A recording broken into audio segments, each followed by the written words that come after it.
Joseph Vijay எனும் நான். தமிழக அரசியல்ல ஒரு பெரிய மாற்றமே நடந்திருக்குன்னு சொல்லலாம்.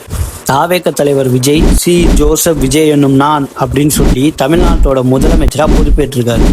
சென்னையில் நெஹ்ரு ஸ்டேடியமில் நடந்த இந்த விழாவில் கவர்னர் அர்லேகர் விஜய்க்கு பதவி பிரமாணம் செஞ்சு வச்சிருக்காரு.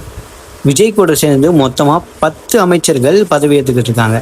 அதில் ஆனந்த் ஆதவ் அர்ஜுனா, அருண்ராஜ், செங்கோட்டையன், வெங்கட்ரமணன், CTR நிர்மல்குமார், ராஜ்மோகன், பிரபு மற்றும் கீர்த்தனா இவங்க எல்லாருமே சேர்ந்து அமைச்சராக பதவி ஏற்றிருக்காங்க. பதவி ஏற்றுக்கிட்ட உடனே மேடையில் விஜய் 3 முக்கியமான விஷயங்களுக்கு கையெழுத்து போட்டிருக்காரு. First 200 unit free current. இரண்டாவதாக போதைப் பொருள் ஒழிப்பை கட்டுப்படுத்துறதுக்கு ஒவ்வொரு மாவட்டத்திலையும் ஒரு ஸ்பெஷல் டீமை கிரியேட் பண்ணுறேன்னு சொல்லியிருக்காரு. நெக்ஸ்ட் பெண்கள் பாதுகாப்புக்காக சிங்கப்பெண் அப்படிங்கிற பேரில் ஒரு அதிரடி படையவுமே உருவாக்க போகிறதா சொல்லியிருக்கிறாரு.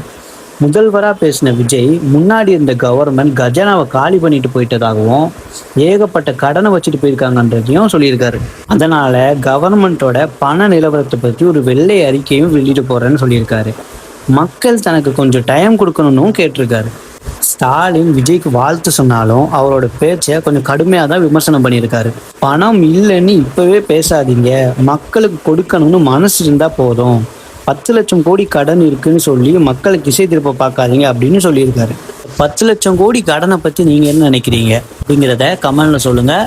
நம்ம சேனலை இந்த மாதிரி நியூஸ்க்காக ஃபாலோ பண்ணுங்கள்.